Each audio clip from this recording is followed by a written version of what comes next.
Dear students, 11th class history का ये 10th chapter हमारा डिस्प्लेसिंग इंडिग्नियस पीपल्स यानी कि मूल निवासियों का विस्थापन। तो यहाँ पर विस्थापन से मतलब क्या समझ में आ रहा है कि उनको उनके स्थान से खदेड़ देना या हटा देना, जो मूल निवासी थे, जो नेटिव पीपल थे।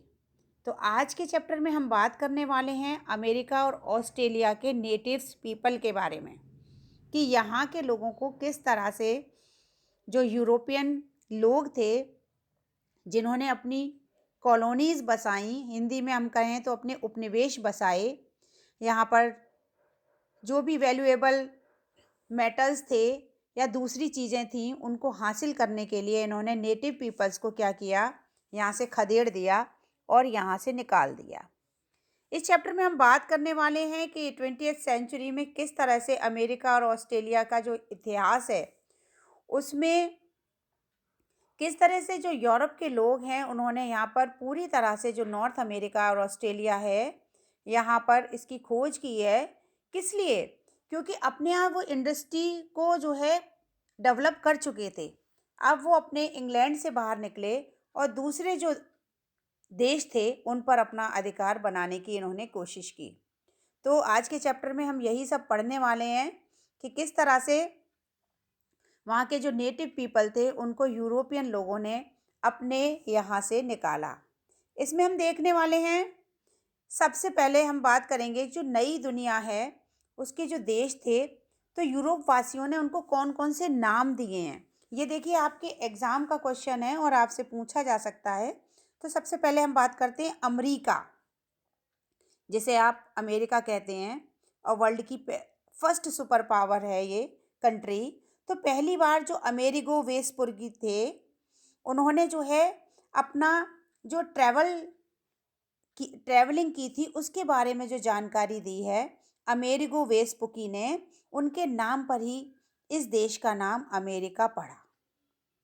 दूसरी बात करते हैं हम कनाडा की। कनाडा जो वर्ड है वो कनाटा से निकला है और इसका मतलब है गांव यानी कि विलेज। अब आपसे ये पूछा जा सकता है कि किस ईयर में ये जो है इसकी खोज हुई थी, इसको इन्वेंट किया गया था। तो 1535 में एक व्यक्ति था जॉक कार्टियर। उसने क्या करा, जॉक कार्टियर जो था उसने ह्यूरो इरोइक्स जो लैंग्वेज थी उसमें कनाटा का मतलब गांव होता था और उसी को रिप्लेस करके उसने उसका नाम कनाडा पढ़ा। तो आपसे पूछा जा सकता है, ये सब 2 मार्क्स में आपसे क्वेश्चन डिस्कस किए जा सकते हैं। थर्ड है आपका ऑस्ट्रेलिया। तो जो साउथ ओशन है वहाँ पर क्या है, 16th सेंचुरी में एक लैटिन लैंग्वेज में साउथ को ऑस्ट्रल कहते थे और अगर हम अपना मैप देखते हैं तो वो साउथ में है ऑस्ट्रेलिया, इसलिए इसको लैटिन लैंग्वेज में ऑस्ट्रल कहते थे और इसका नाम ऑस्ट्रेलिया पड़ा। नेक्स्ट एंड लास्ट है हमारा न्यूजीलैंड। तो न्यूजीलैंड हॉलैंड के जो तास्मान थे उन्होंने क्या किया, 1642 में इन टापुओं को देखा यानी कि छोटे छोटे आइलैंड देखे और डच लैंग्वेज में समुद्र यानी कि ओशन को जो है वो न्यूजीलैंड कहते हैं। तो समुद्र को जी कहते हैं, समुद्र को जी कहते हैं और आपने देखा होगा न्यूजीलैंड में जी का यूज़ किया गया है। Land means area, new means नया और जी मीन्स समुद्र। समुद्र के पास का एक नया एरिया जो कि हॉलैंड के तस्मान ने इसको नाम दिया 1642 में। तो सबसे पहले तो जो न्यू वर्ल्ड है उसमें जो 4 कंट्रीज़ के बारे में हम बात कर रहे हैं, ये आपसे क्वेश्चन पुटअप किए जा सकते हैं कि अमेरिका, पहली बार अमेरिका जो वर्ड है अमेरिगो वेस्पुकी ने अपना जो ट्रैवलिंग टाइम था उसमें इस चीज़ को यूज़ किया। कनाडा मीन्स कैनाटा यानी कि गांव। Australia, Australia means Latin language में, लातिनी भाषा में साउथ को, दक्षिण को ऑस्ट्रेल कहते हैं, इसका नाम ऑस्ट्रेलिया पड़ा। और हॉलैंड के जो तास्मान थे उन्होंने 1642 में क्या करा, छोटे छोटे आइलैंड को देखा और डच लैंग्वेज में जी को समुद्र कहते हैं तो इसका नाम न्यूजीलैंड पड़ा। तो हमें ये चीज़ ध्यान में रखनी होगी, यहाँ से हमारे कई सारे क्वेश्चंस बन सकते हैं। आगे हम देखेंगे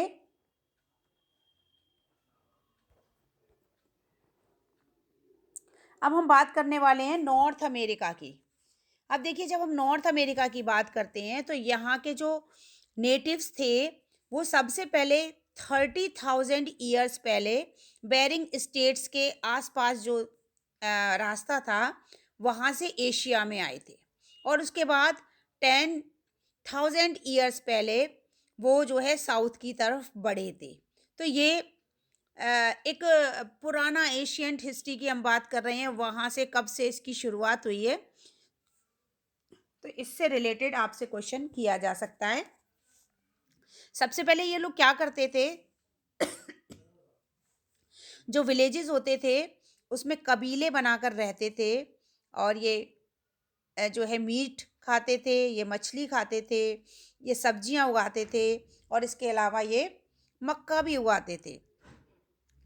मीट की तलाश में क्या करते थे, सर्च करते हुए बहुत बड़ी बड़ी उस पर ट्रैवल पर जाते थे, और उनको वहाँ पर किस चीज़ की तलाश रहती थी, वहाँ पर उनको बाइसन यानी कि जंगली भैंसों की तलाश रहती थी।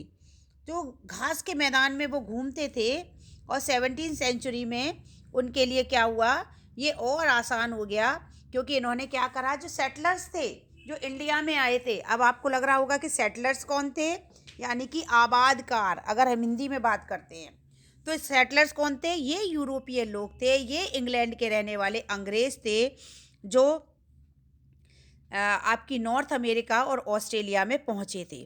तो ये जो सेटलर्स थे इनसे वो घोड़े खरीद लेते थे, स्पेनी घोड़े खरीद लेते थे। तो क्या होता था कि घुड़सवारी सीख ली इन्होंने।